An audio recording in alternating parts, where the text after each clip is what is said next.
Hi there, and welcome to the latest edition of the Gersnet Weekly Podcast, the independent podcast, which is brought to you by fans for fans, and where the content is absolutely free. It's another Friday show for you guys. We're having a look at the game on Sunday against Livingston, Sunday noon kickoff, and we'll also have a wee look at that result last night. A great start for Giovanni Van Bronckhorst. Rangers are through into the last 32. Well, it's a playoff now. You know, this whole new fangled thing that they've done. Third year in a row, we've got past Christmas, so we'll have a wee look at that. I'm joined by John McCallum, who I believe is enjoying a juicy red as we speak. Juicy red. There's a Met warning out for red, so I've taken it to heart. I'm usually teetotal, but not tonight. Not tonight. Was it the thought of coming on with me? It's difficult to do that twice in 1 week. The only people I feel more sorry for are the poor souls who've got to listen to us. It's a ringing endorsement of the quality of the content that we produce there, John. I had to listen to Wednesday nights earlier on, and you had Ross and the young boys. Ross of the young team, and I was looking at it thinking their combined age probably doesn't add up to one of ours. How depressing is that? I don't know. They're on their 30s now. Are they really? All of them?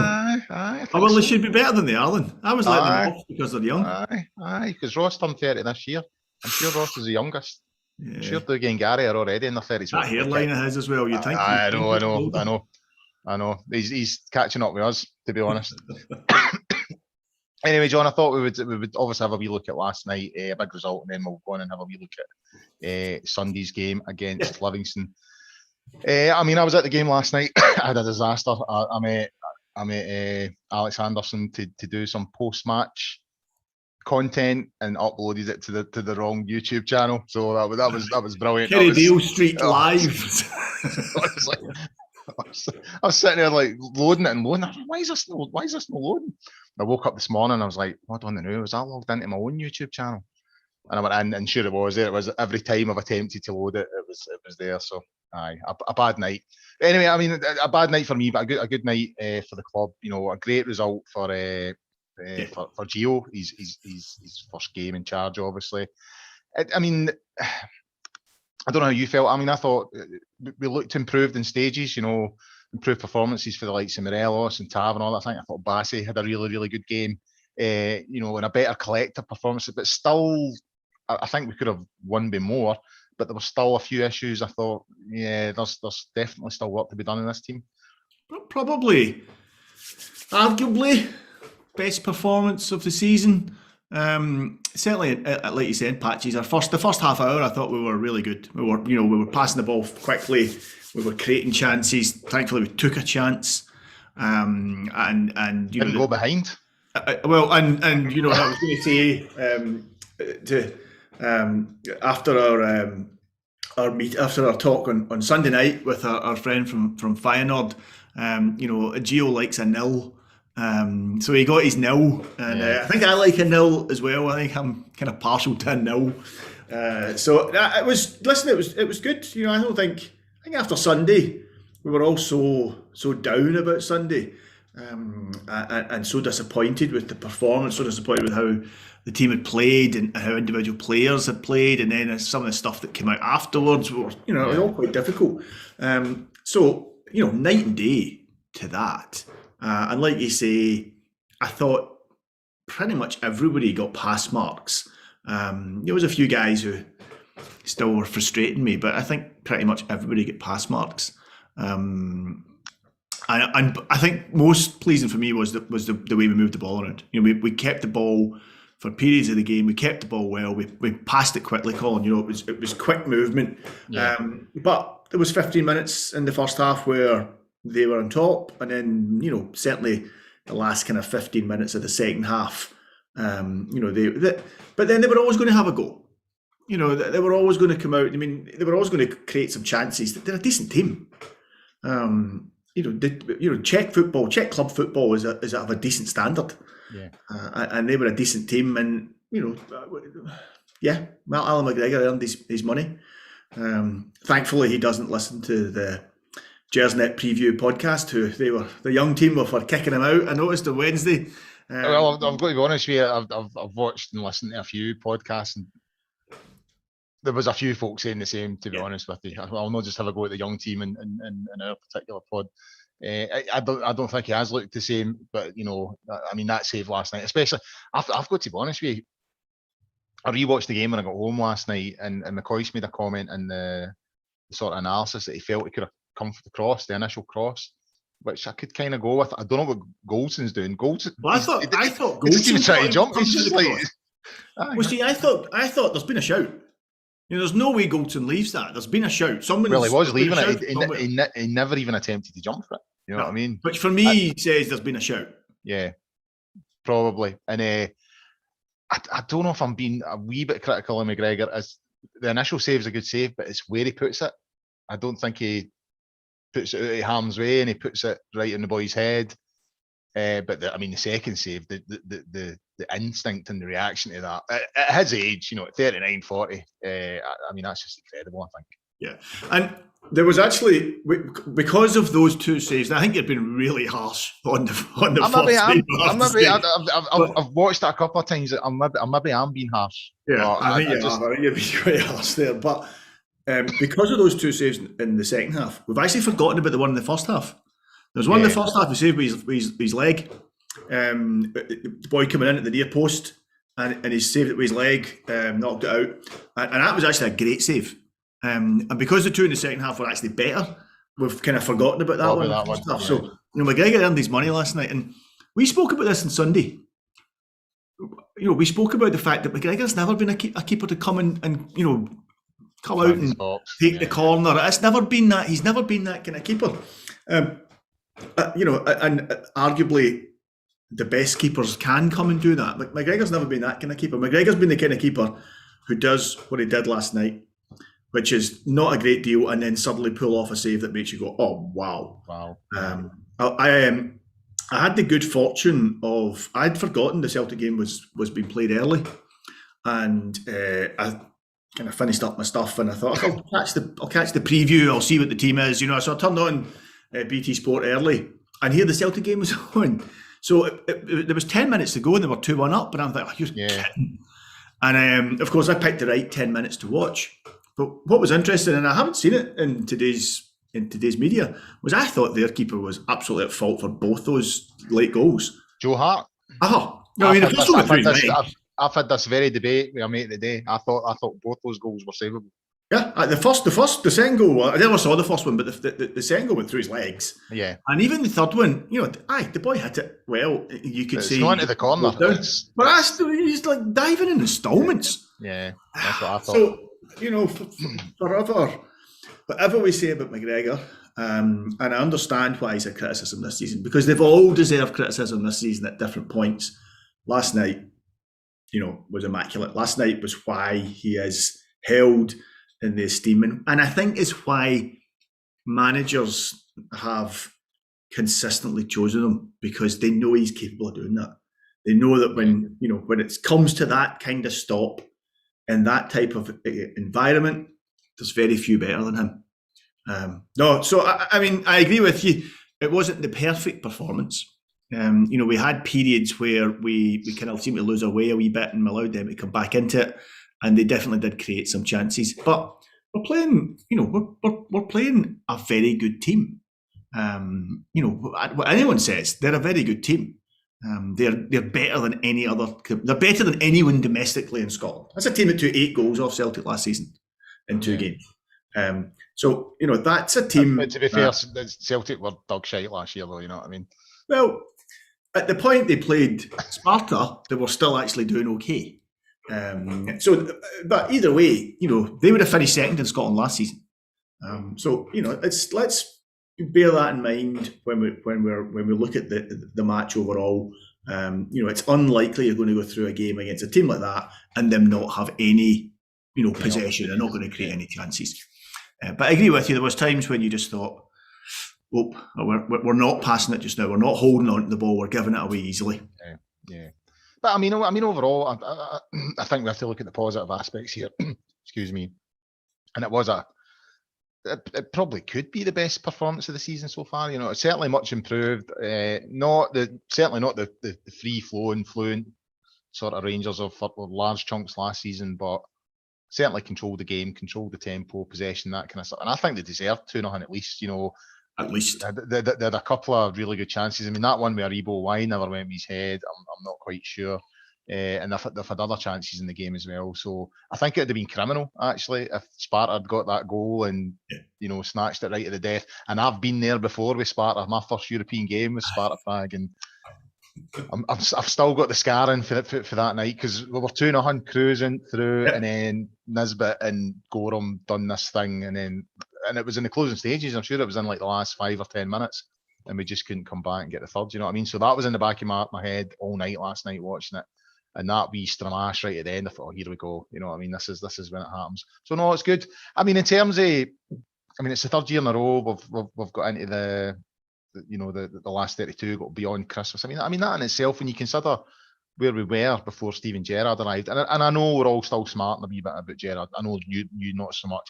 I'm still raging, but I think Central Belt Scotsman there.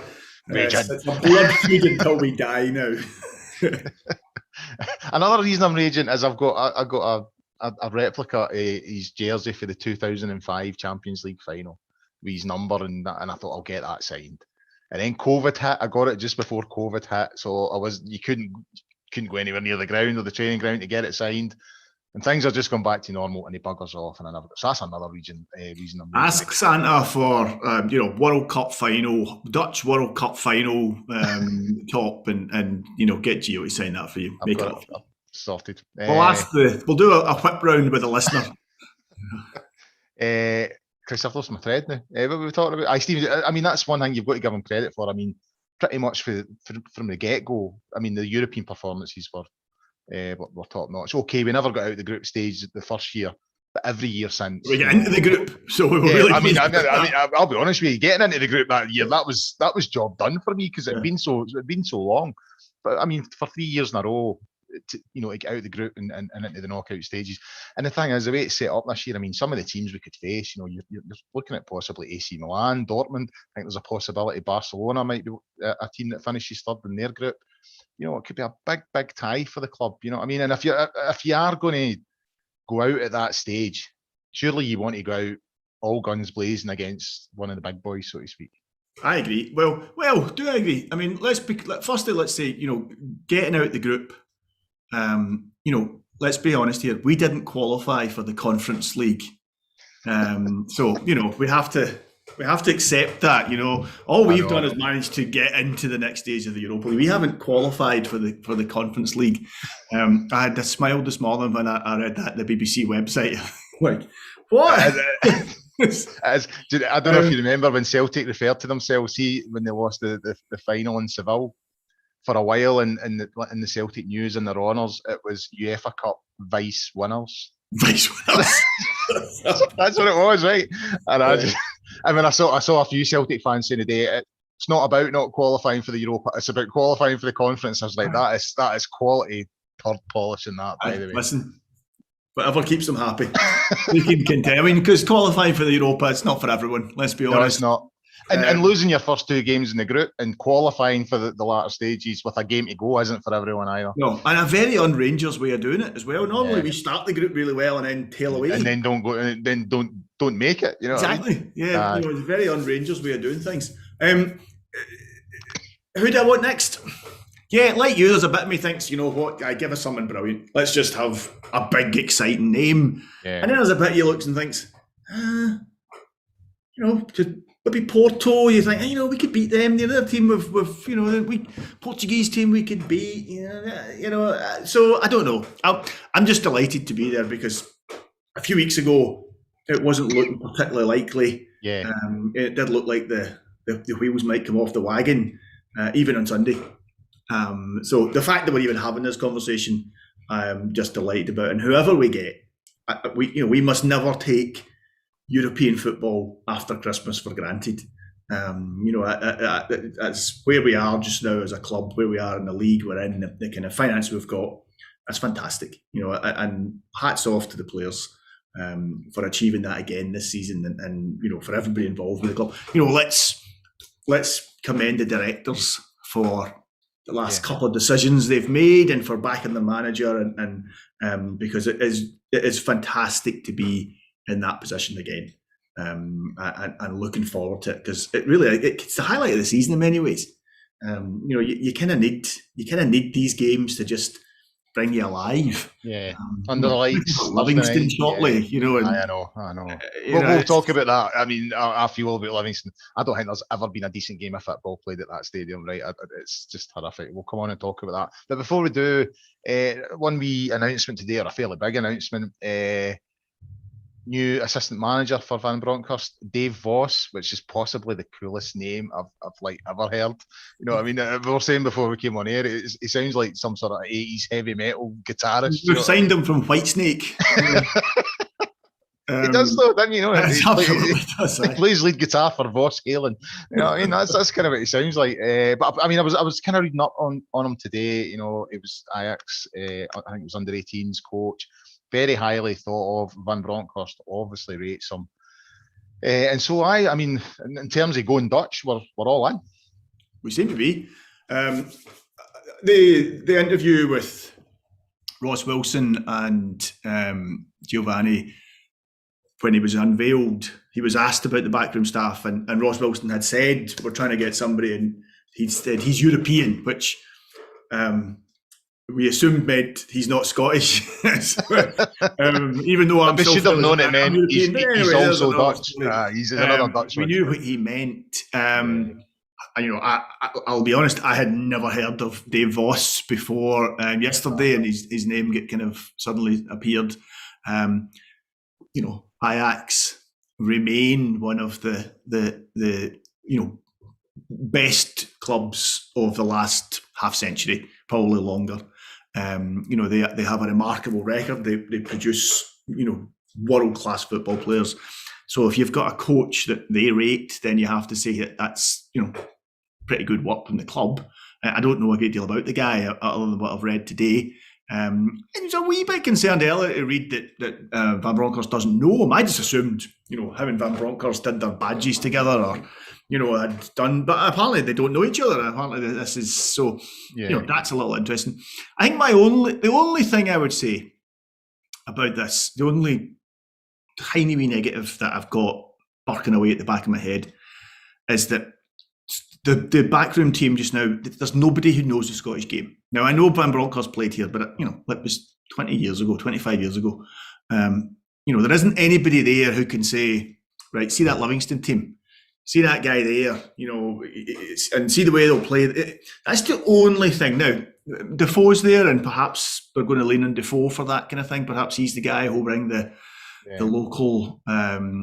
the streetwise local knowledge. But I do think we need it. I remember seeing an interview with Kenny Miller, and I'm not claiming Kenny Miller's any tactical genius or has any great insight, but he said a really interesting thing about Coutinho's reign. Because basically the interviewer was saying to him, was it just a farce? He said, no, far from it. He says, look, his training was great. Good guy, his training was great. He said, but the thing he never was able to grasp was he would watch Livingston. He would be playing Livingston, and he would watch Livingston's previous 3 games. He would analyse how they played, and then he would come in and say, right, this is how Livingston plays, so this is how we're going to line up. And he said, we would sit there and go, yeah, but they won't play that way against us. Yeah. And he would say, no, I've seen the last 3 games. That's how they play. He said, yeah, but they won't play that way against us. He said, against us, they won't play that way. They won't attack. They won't send 4 guys up for corners. He never get his head around that. And you only get a certain amount, like as Pedro proved, you only get so many games in Scotland. Yeah. You need to pick it up quickly. So that, I suppose, is my only slight concern, that there isn't anybody there who can let these guys know, look, actually, this is how these guys are. This is how they're going to line up. This is how they'll play against us. This is what to expect. But maybe there's enough knowledge in the club. Maybe guys like Defoe's there, Colin Stewart's still there. Maybe just even talking to the players, and or maybe they're just going to look at the videos of how we've already played Livingston this season. We're just going to look at there and see, right, we see how they play. We know how they'll play against us. Maybe I'm being. I also think Van Bronckhorst sort of suggested that he's been in touch with Steven Gerrard as well. That there's been a link there that he sort of. I'm assuming until Van Bronckhorst feels confident, he's still sort of leaning on, right, okay, who's the best player, and they'll maybe do the same for right, I'm playing Livingston, what should I expect? You know what I mean? I mean, we all know what to expect. You know, Livingston are they're not an unpredictable side. You know what I mean? You know what you're getting when you turn up at that ground. But for someone like Van Bronckhorst, as you say, and his whole coaching team coming in, they don't. You know what I mean? So it's tapping into as much local knowledge as possible. Yeah. Well, I was pleased last night that Van Bronckhorst made a couple of fairly subtle changes. And those changes seem to work. I mean, he got the best out of Morelos last night. Yeah, you know, that was one of Morelos' best games in a number of months. And Morelos was running about. He actually looked mobile at points last night. I couldn't believe how much he was running. Van Bronckhorst said an interesting thing today in the press conference today. I didn't hear the question. I don't know what the question was he was asked, but he was clearly asked the question about Morelos, and he said, "I like my forwards to be in the box." Box, yeah. And I thought, you know, that's simple, but it's also quite clever, and it's also quite telling, because certainly, you know, that was the thing about Hibs was, you know, Morelos was playing really deep. Now I don't know if tactically they were hoping that the midfielders would get beyond or whatever, but I thought that was quite interesting. You know, that's, you know, yeah, Morelos is the best goal scorer at the club. Right enough, you know, get him in the box, have him in the box when the ball's there. You know, if he's going to be the fulcrum of the attack, then it makes sense that he's up there. So, you know, maybe it's just going to be little incremental changes, and that's possibly what we need. We don't need wholesale changes. We just need to put back onto the rails that we're already be on, and then just giving a bit of momentum. So, you know, let's wait and see. But DeVos is exciting. You know, he's certainly an ambitious, you know, that's an ambitious appointment. It's a very interesting appointment. He's coming in to the first team. He's not coming into the youths, you know, but he's clearly, you know, this is a coach. As far as I could tell, he didn't have much of a playing career. I don't think he was a guy who played at a particularly high level. Yeah. I think he's a guy who's basically been coaching since his mid-20s. And has, you know, basically been a kind of professional coach, worked his way up from, you know, coaching, you know, basically school kids, and worked his way up. So interesting appointment. Yeah, you know, I'm open for it, and let's see how it goes. I think the way Ajax have been recently, you know, I mean, I felt they were really unlucky not to get to the Champions League final a couple of years ago when they lost late on to Spurs. I actually felt they deserved to get to the final, not just for that game, for their whole campaign. They were a joy to watch that whole campaign. They're kind of doing the same now, and that's after they've been, you know, it's always the same when Ajax produce a great side. You know, your Barcelona, Real Madrid's come in and just take all the best players and they have to start again. And the fact that they've produced such a great team already, and the fact that Van Bronckhorst was talking about this guy's strength in terms of developing players, to me, it looks to me he's going to be looking at obviously the first team squad and how he can improve them and make them better players. But I also think he'll have one eye on the young boys that can come through now. I think it was you, I don't know if it was on the show or we were at the Pollock game a few weeks ago.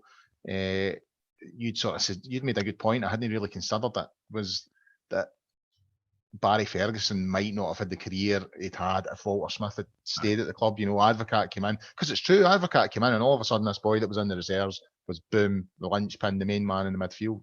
So it might be an exciting time for some of the young boys in Ibrox now, because the Dutch they're not scared to put young boys in there. You know what I mean? So there might be young boys in there, because that's one thing I would say about Gerrard. I don't want to say he was a dull manager, but he could be conservative at the times. He could rely on the same boys over and over. You know, so there was maybe boys who were maybe not going to get the opportunity that could be coming their way now. So it'll be interesting to see if that's the case. Yeah. I mean, there's a couple of guys, obviously, you know, Nathan Patterson's the obvious one, the one that's got the biggest claim to a place in the team. But there's guys like Stephen Kelly, Ross McCrory, Robbie McCrory, you know, guys like that who are around about the first team, haven't had a look in this season. You know, Kelly, I think, can feel unlucky because we haven't been playing well, and, you know, there's been a few times you've thought, you know what, a couple of those midfielders need dropped. You know, maybe a young guy coming in having a go is exactly what they need. So who knows? It's exciting. I don't know if this is a Ross Wilson appointment. I don't know if this is you know, part of the big picture of developing youngsters to sell on, and he's picked them, or whether it's Gio, or whether it's in tandem. Who knows? But it's certainly interesting. It's exciting. On a Sunday, John, so he's Van Bronckhorst. I mean, obviously he's had his first proper game in the dugout last night, but his first, league game, his reintroduction to the Scottish game, and he probably couldn't pick a more Scottish ground, really. You know what I mean? The Tony Macaroni Stadium, the most ridiculously named ground in Britain, I think. I don't think there was artificial pitches doing the rounds when Van Bronckhorst was here, so that'll maybe be a bit of a shock to him, a culture shock turning up, and seeing that some of the top flight clubs have this. And as I said, Livingston, I've never seen a good game of football there when Rangers have been playing, and I've never heard anyone, watching sports, ever seen, it's a real cracking game at the Tony Macaroni Stadium today. I just don't think it's that type of ground. I don't think you get those type of games. But I was looking at Livingston's form today. Now they're sitting 10th. They've only won 3 games out of 13. However, there does seem to be signs that they're improving. The last 6 games, they've only lost 1. 2 wins, 4 draws. One of those was against Celtic, despite the fact of that the most ridiculous penalty award in the history of penalty awards going their way in injury time. So, looking at the league table, you would think, all right, Livingston are 10th. This could be a good opportunity for Gio. But when you look at the form and see the teams that Livingston have held off recently and beat recently, again, you look at it and think this is going to be a tough afternoon. No, definitely. You've hit the nail on the head there for me. Livingston had a really poor start to the season. Didn't win a game, I think, until September. They had a really poor start to the season. Very un-Livingston-like. Livingston are a kind of dogs of war team and able to scrape and they weren't doing it. But since the start of October, I think they lost their first game in October. I think they're unbeaten since then. They missed a couple of games in November between. I think they were meant to play Hibs when Hibs players when Rangers grassed Hibs up for. Aye, that was your fault, wasn't it? Aye, that's right. I forgot about that. And I think Livingston missed the game because of that, and then an international break. So they haven't really played much football in a few weeks. But neither at Hibs. It's a horrible place to go when, like you say, we always seem to just. It's a ground we seem to struggle at. We can't keep blaming the surface. I mean, in the end, it's the same for both teams. It doesn't suit us, but it's the kind of ground you have to win at to win leagues. It's the kind of place you have to go and get a result. It won't be an easy game. They'll be up for it. They'll fancy their chances after what happened against Hibs. I always think there's a slight hangover after European games. Just something, I don't know if it's just the exertion, if it's a mental thing, a kind of bit of after the Lord Mayor's show, they kind of come down to, like you say, the Tony Macaroni, and I suspect Livingston will be, as this kind of poor weather front comes in, I expect Livingston will be like Ice Station Zebra. I think it will be a hard game, midday kick-off as well. Doesn't suit anybody, important to get a result. There is something about Livingston that's, I don't want to, put down sort of new towns and that kind of thing, because I stayed in a new town. I stayed for a part of my life in Cumbernauld, and I worked in Cumbernauld for a while. But there is something uniquely Scottish about a football club being in a new town, if you know what I mean. And everything about it, and I hate that ground. I missed an entire first half. I went out to watch a Rangers reserve game at the time. I was doing stuff for the Rangers News, and I got a tip off the editor that Rangers were signing Frank de Boer, and that he was playing that night at a game at Livy just to get minutes in the legs and that kind of thing. And Ronald de Boer was out injured at the time, and he was also going to be playing. So I made my way out there, and I missed the entire first half because I couldn't navigate the road system in Livingston. I just kept on going round in circles. I kept following the traffic for those signs that says football traffic this way. And I just kept on coming back up onto the same bit of the motorway, and I could see the ground. I was like, there it's there. Just going round in circles. So there is, I just think there's something uniquely Scottish football about Livingston. It just strikes me as a very sort of Scottish setup and situation. And if Gio doesn't know what's about to come in terms of being a manager and trying to win points as a manager at Rangers, he's going to find out Sunday, I think. Yeah, Sunday's the one. I think actually more for the backroom stuff. I could see Roy Mackay looking about him. Where the bloody hell are we now? You know, I don't know if Van Bronckhorst ever played against Livingston or not, but he certainly played against. You know, he played in our league for a few seasons. You know, he played at Dunfermline. He's played at grounds that are not dissimilar, in towns that are not dissimilar. So I don't think it will be a reminder for him. But I do think some of his backroom staff might think, "All right, okay." Aye. I've got this image of Roy Mackay sitting with a menu. And I've garlic bread with that, you know what I mean? Yeah. Although, I don't know. I suspect there's a few. There must be a Dutch version of Livingston. I don't know. I'll have to speak to my Dutch friends. There'll be a Dutch version of Livingston. But yeah, you know, I'm not a big fan of their ground. I've kind of got a sneaking admiration for Livingston more recently, in that they managed to kind of upset Celtic fairly regularly. I mean, they've played Celtic twice this season and beat them once and drawn with them once. So you know, I don't know if that's just, you know, and projecting there, but I kind of had a look at that and thought, okay, that's fine. And it was Martin won the league there last season. I think that game when Morelos scored, that's the game that won the league. That was the one I thought, right, that's us. And that was a good game because you could hear the fans in the corner on the hill. You know what I mean? But also, I mean, I know I'm kind of moaning about Livingston, you know, the ground and the surface, and it's notorious for not being an entertaining venue to go to. But I mean, Martindale's a likeable guy, I think. You know what I mean? There's something about him. I think because he's obviously a bit of a character, you know, a bit of a boy. He's got a bit of one way to describe him. You know what I mean? And I always quite like managers that stand there with a pair of denims on. You know what I mean? I've got a bit of respect for a manager that stands there in a pair of jeans. I think there's possibly a dividing line in football between guys who think the managers should wear jeans and guys who don't even like the managers wear a tracksuit. Look, you know, Martindale, I think you have to take your hat off to the guy. He's rebuilt his life. You know, he's absolutely managed to overcome self-inflicted injuries on himself. He's managed to overcome them, and you know, he keeps building teams at Livingston. He keeps building competitive teams.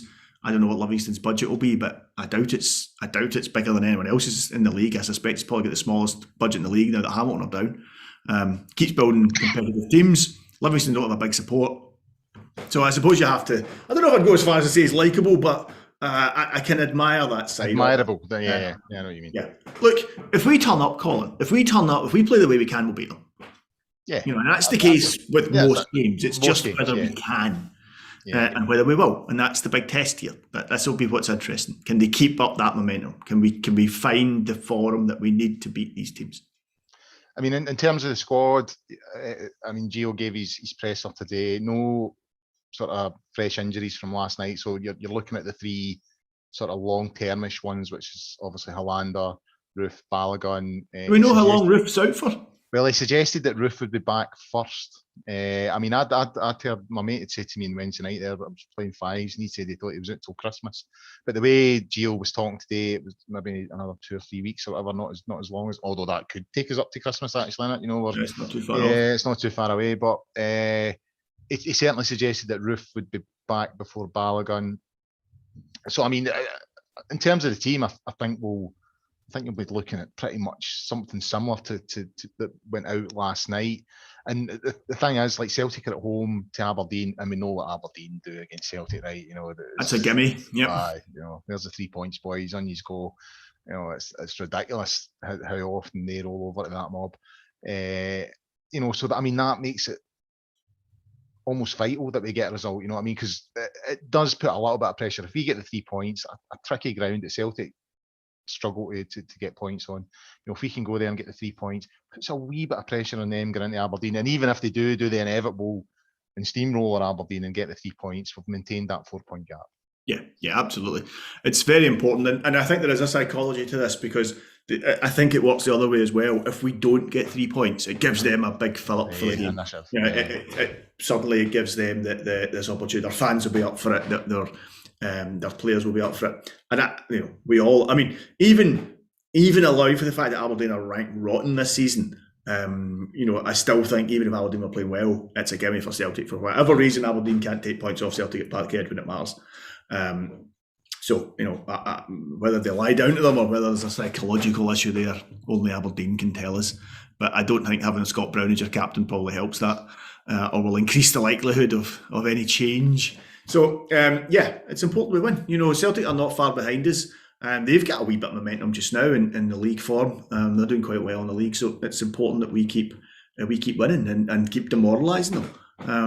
I think that win last night has probably done more to dent Celtic's hopes than anything else, because I think what happened with Gerrard leaving and then the way we turned up for the cup final, I suspect quite a few people in the east of the city thought, this might just be the turning point for us. This just might be the opportunity we've been waiting for. Rangers implode, and we can take advantage of that. It's important tomorrow we say, no, there's no implosion going on here. It's business as usual. We've got the new guy in and he's making his changes and he's making his presence felt, but it's business as usual. Bassey at centre half, I thought he had a fantastic game last night. I thought he played really well. Yeah, he did. Really well. I thought he did everything he was asked to do, but I don't think he's a centre half. I don't think he's a natural centre half. So he has been played a little bit out of position, and that's never ideal. And I suspect Livingston will probably target him. I think we have a weakness at centre half just now. But I don't know. I could see changes. I think I would be surprised if Van Bronckhorst approaches Sparta Prague and Livingston in the same way. Will we play two sitting midfielders? Will we have Morelos up on his own with two wingers? I don't know. I don't think it's a game for Hadji. I don't think Hadji's Livingston away type game. I don't think many folk are, to be fair, John. No, well, but some people are. I think you need. I think guys like Kamara and guys like that. It's a game where you need to be winning the 50-50s, and it's a game you need to be winning the second balls. I don't think that's Hadji's game. Scott Arfield. That's who we need. Yeah, well, possibly. If that's nothing else, just to annoy Ross. Yeah, that's purely why I said that. But I don't think it's a Hadji game, for example. So I could see him dropping. Hadji had a funny game. Hadji was annoying me last night. A number of times, just kind of the ball just bounced off him. He wasn't through. But at the same time, he set up the goal for the first goal for Morelos, which was actually a fantastic goal, a beautiful finish. Hadji made a fantastic run. Tav found him. He got to the ball first, put the ball across. He also set up Aribo for the one where he absolutely should have scored. Yeah, we could have got in at half time 2-up with Hadji having set both of them up. With me sitting there thinking he's having a stinker. I know. So he's that kind of player where he gives the ball away at times. He gets caught in possession, but in that final third, he's a guy who will cause the opposition problems. So I'm maybe contradicting myself here, but I wouldn't be a big surprise to me if he didn't start against Livingston. That it's maybe Livingston away is not his type of ground, but we'll see. Time will tell. Yeah. But I'm sure we'll find out, John, and we'll talk about it on Sunday night. You're not on Sunday, are you? No, twice in 1 week is enough for everybody. Twice in 1 week. Yeah. Aye, you're probably right. Are you on Sunday? I think I am. I'm honestly, my mind is frazzled at the moment. I think it's myself. I think Frankie could be on actually, and Chris Jack maybe. I don't know. Anyway, we'll find out. But anyway, join us on Sunday night, and we'll do the full review of Sunday's game, and hopefully, as I said, we'll get the 3 points and maintain that lead over Celtic. Did you see the Scotland draw today? I'm sure you were riveted for that one. I've seen it, but even if Scotland qualified for the World Cup, you don't think you'd be interested? Well, I thought the Euros would have done it, and they didn't. No. And I keep on maintaining this. I keep saying this. It's not something that I'm celebrating or happy about. I just, what's that Neil Diamond lyric? Not much you can do when the feeling is gone, and it has. And I just think the whole relationship with SFA and other supporters and how some Rangers players were treated in the national team over the last 10 years, I've mapped it back. I think the straw that sort of broke the camel's back was Alex McLeish, that how he was treated when he was appointed and just how he was hounded through that whole sort of tenure. And I didn't think it was the right appointment, but once the guy's in place, surely you've got to try and support them. You know what I mean? And I just never seen any of that. And I just thought, you know what, I've had enough of this. And so I tried to get involved in it on Sunday. It's on Sunday, sorry, in the summer, because my son had never seen Scotland in a major tournament, and it just wasn't there. And it's a shame, but it is what it is. Well, they've got Ukraine at home, and then if they win that, it's Austria Wales. Or Wales away. Yeah. So yeah, 2 winnable games even for Scotland. 2 winnable games, so we'll see. Really struggling, John. Really struggling to show any interest in this whatsoever. Who are Camelin playing tomorrow? They've got a freebie because it's all cups tomorrow, and they're at all the cups. So, so no game tomorrow. So I can't take in a game tomorrow because my wife's working, so I have other things to be doing. So it's a shame. Well, you enjoy your housework, mate, and fingers crossed for Sunday. Aye, I might get a haircut as well. And you know what else I'm getting? Here's a proper middle-aged thing for you. I'm getting my booster jabbing tomorrow. I tell you. Aye. Okay. No, I've not had my letter yet for that. Yeah, see, I've got health issues, so that's why I'm getting it. Because I'm all. You and I appearing here on a Sunday night, or even a Friday night. I don't even know what night it is. I know. I don't think the listeners do anyway, John, to be honest. But anyway, right, we'll wrap things up there. A big thanks to John for his contribution there. Brilliant stuff as always. As I said, we'll be back on Sunday night to look at the Livingston game and a few other things as well. We're live tonight, guys. As always, we're always live when we do the Friday and Sunday shows. But the show will be available to download and stream on a variety of platforms from tomorrow, including Acast, iTunes, YouTube, Castbox, Stitcher, Spotify, all your usual places. If you enjoy what we do, give us a wee like on YouTube and a subscribe. We're approaching 5,000, so I think we're about 100 short, so it'd be good to get to that mark.